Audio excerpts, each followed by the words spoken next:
पिछले लेक्चर में मैंने आपको बताया था अभी कि मुर्गी के अंडे के बारे में बताया, मुर्गी के अंडे की कुछ कैरेक्टरिस्टिक्स बताई जो आपकी बुक में लिखी हुई हैं। उसके बाद फर्टिलाइजेशन के बारे में बताया कि इंटरनल फर्टिलाइजेशन होती है, किस पार्ट में होती है, और फर्टिलाइजेशन के दौरान एग में क्या तब्दीली आती है। और इसके अलावा मैंने एग की कवरिंग्स भी बताई, मुर्गी के अंडे के ऊपर जो कवरिंग्स होती हैं। और फिर मैंने बताया था कि 24 घंटे के बाद जो है वो मुर्गी फर्टिलाइजेशन के 24 घंटे के बाद अंडा दे देती है। इसके बाद जब अंडा दे देती है तो उस अंडे के अंदर जो बच्चा डेवलप होता है उसके लिए क्या चाहिए होता है, एक इंक्यूबेशन इंक्यूबेटिंग टेम्परेचर चाहिए होता है। तो further process of development required the fertilize egg to kept at 36 degree to 36 to 38 degree Celsius, either naturally or by either naturally by the mother hen or artificially by an incubator। तो मतलब मुर्गी की जो development का process है उसके लिए क्या चाहिए, उसके लिए चाहिए अंडे को एक इंक्यूबेटिंग टेम्परेचर, यानी यहाँ पर एक इंक्यूबेटिंग जो है वो चाहिए टेम्परेचर। और कितने टेम्परेचर पर मुर्गी का अंडा जो है वो डेवलप होना शुरू कर देगा, उसमें मतलब फर्दर डेवलपमेंट शुरू होगी 36 to 38 डिग्री सेल्सियस पर। अब ये टेम्परेचर अंडे को कैसे मिलेगा? ये मिल सकता है इधर, या तो ये नेचुरली मिलेगा, और नेचुरली जो मिलने का तरीका है वो यही है कि ये टेम्परेचर जो है वो बाय मदर हैन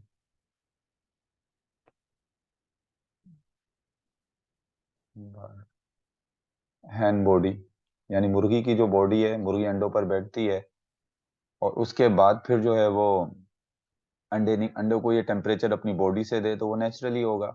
या हम ये भी कर सकते हैं कि इसको हम ये टेम्परेचर जो है वो आर्टिफिशियली भी दे सकते हैं। आर्टिफिशियली जो है वो किसके जरिए दिया जा सकता है? वो एक मशीन के जरिए दिया जा सकता है, और वो क्या है, वो होती है इंक्यूबेटर। एक इंक्यूबेटर मशीन है जिसके अंदर अंडे को रखकर ये टेम्परेचर दिया जा सकता है। और जो कंप्लीट डेवलपमेंट होती है, यानी बच्चा जो कंप्लीट हो जाता है, कंप्लीट जो डेवलपमेंट है वो वो डेवलपमेंट जो कंप्लीट होती है वो 21 दिनों के अंदर होती है। कितने दिनों में? 21 डेज में।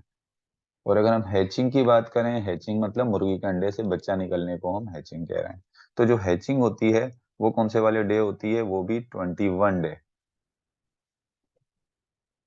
यानी 21वें दिन जो है उसमें से बच्चा निकल जाता है। तो ये कुछ बात हो गई इंक्यूबेशन के हवाले से। अब हम डेवलपमेंट के मेन स्टेप्स की तरफ जो है वो चलेंगे।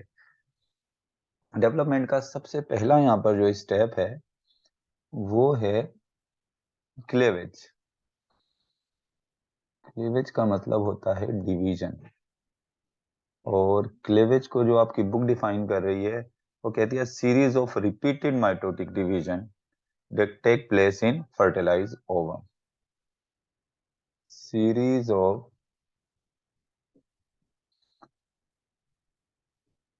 repeated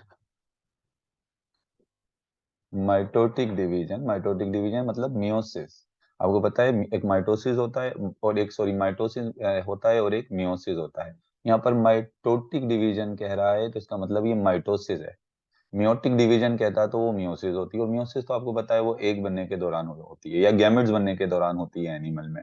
लेकिन ये माइटोटिक डिवीजन जो होती है, माइटोसिस जो है वो डेवलपमेंट के दौरान होती है। तो series of repeated mitotic division, और यहाँ पर वो कब हो रही है? That take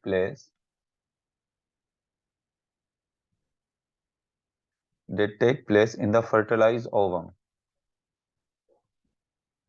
fertilise ovum. Fertilize ovum को हम क्या कह सकते हैं? इसको हम जाइगोट भी कह सकते हैं, यानी एग और स्पर्म मिल गए तो क्या बन गया? जाइगोट बन गया। मिसाल के तौर पे देखो ये जाइगोट, और अब इसके अंदर क्या होगी? डिवीजन होगी। एग है, इसमें डिवीजन होगी। लेकिन इस मिसाल के तौर पे ये डिवाइड हुआ, पहले 1 से 2 में डिवाइड हुआ, 2 से फिर जो है ये 4 में डिवाइड हो गया, 4 से ये 8 में डिवाइड हो गया। तो ऐसे इसके अंदर कंटिन्यू जो माइटोसिस डिवीजन होगी, इस डिवीजन को हम क्या कहेंगे? इसको हम कहेंगे क्लेवेज। क्लेवेज को हम ऐसे भी डिफाइन करते हैं, क्लेवेज को एक इस तरह से भी आप सिंपली डिफाइन कर सकते हो। और early division of zygote, start में जो डिविजन्स होती हैं जाइगोट में, और अर्ली डिवीजन ऑफ जाइगोट। आप सिंपली ऐसे भी जो है वो क्लेवेज को डिफाइन कर सकते हो। अच्छा, इसके बाद कहते थे cleavage of birds is restricted to blastodisc lying on the top of yolk toward animal pole of the zygote। यानी जो बर्ड्स की जो क्लेवेज होती है, यानी उनका जो डिवाइड होता है जाइगोट, या वो जो डिवीजन होती है वो कहाँ होती है? क्लेवेज। चलिए मैं लिख देता हूँ ये पॉइंट, फिर मैं आपको समझा देता हूँ। Cleavage of birds restricted cleavage of bird restricted to the blastodisc। अगर आपको याद हो तो मैंने ब्लास्टोडिस्क और जर्मिनल डिस्क आपको बताया था। मैंने आपको बताया था कि अंडे के अंदर ये जो यॉक होती है, ये जो यॉक है अंडे के ऊपर के अंदर, इस यॉक वाले साइड को वेजिटल पोल कहते हैं, और इसके जो अपोजिट साइड है इसको हम एनिमल पोल कह रहे हैं। और इस एनिमल पोल में एक होती है जर्मिनल डिस्क और ब्लास्टोडिस्क। अब ये जर्मिनल डिस्क या ब्लास्टोडिस्क जो है इसी जगह पर जाइगोट है, यही जगह है जो क्या है? जाइगोट है। तो अब क्या होता है कि मुर्गी का अगर ये एक एग है, अगर ये मुर्गी का अंडा है, तो इस पूरे अंडे में जो डिवीजन होगी, यानी क्लेवेज जो होगी, वो हर जगह नहीं होगी। यानी ऐसे नहीं होगा ये पूरा का पूरा अंडा ऐसे डिवाइड हो जाए दो में, चार में, नहीं। डिवीजन सिर्फ इस जगह पे होगी, इस जगह पे जर्मिनल डिस्क में और ब्लास्टोडिस्क में, जिसको मैं एरो बना रहा हूँ ये वाली जगह, इस जगह पर सिर्फ डिवीजन होगी। यानी सिर्फ ब्लास्टोडिस्क पर डिवीजन होगी, हर जगह पर डिवीजन नहीं होगी। तो कहता है this type of cleavage is termed is discoidal cleavage. इस क्लेवेज को हम क्या कहते हैं? इस क्लेवेज को हम कहते हैं डिस्क्वाइडल क्लेवेज। अब हम यहाँ पर पूरा का पूरा एग बनाने की जरूरत नहीं है, पूरा अंडा बनाने की जरूरत नहीं है। मैं सिर्फ उस जो ब्लास्टोडिस्क पर जो जाइगोट मौजूद है, मैं सिर्फ उस जाइगोट की ही डिवीजन को दिखाऊंगा, पूरे के पूरे अंडे की डिवीजन को यहाँ पर नहीं दिखाऊंगा। तो ये जो क्लेवेज होती है जो कि रेस्ट्रिक्ट होती है सिर्फ ब्लास्टोडिस्क तक, इसको हम क्या कहते हैं? इस क्लेवेज को हम कहते हैं डिस्क्वाइडल क्लेवेज।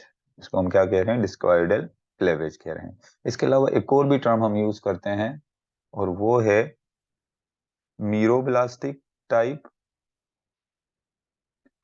मीरोब्लास्टिक टाइप और इनकम्प्लीट क्लेवेज।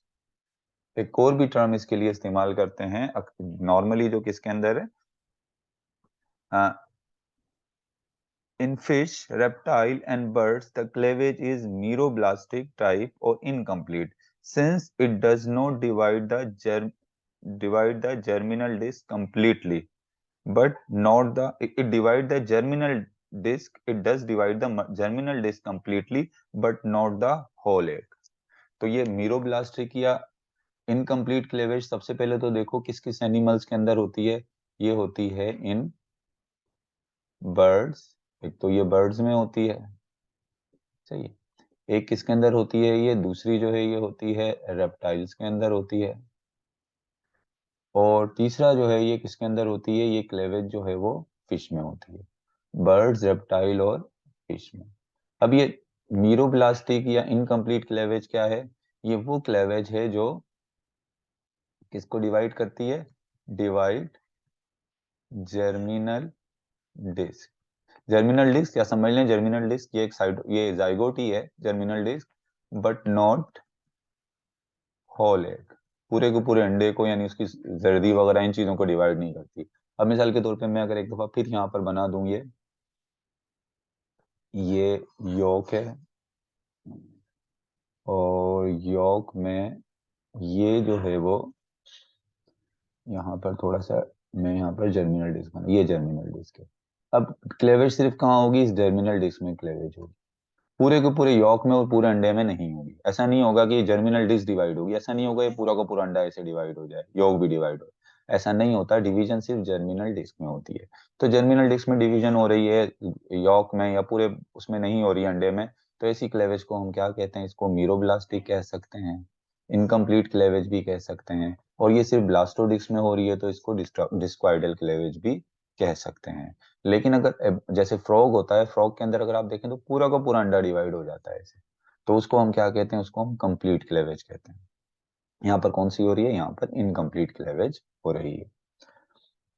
अच्छा, क्लेवेज के बारे में हमने बात की कि ये अर्ली डिवीजन ऑफ जाइगोट है, तो थोड़ा सा क्लेवेज का मेथड देख लेते हैं, क्लेवेज किस तरह से होती है अर्ली स्टेज में, जो है वो एक किस तरीके से डिवाइड होना शुरू होता है, उसकी डिवीजन के जो है वो स्टेप्स जो है वो कौन कौन से हैं, किस तरीके से उसकी डिवीजन शुरू में होती है।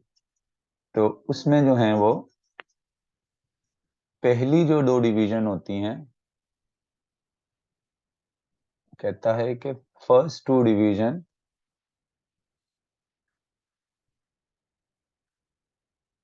वर्टिकल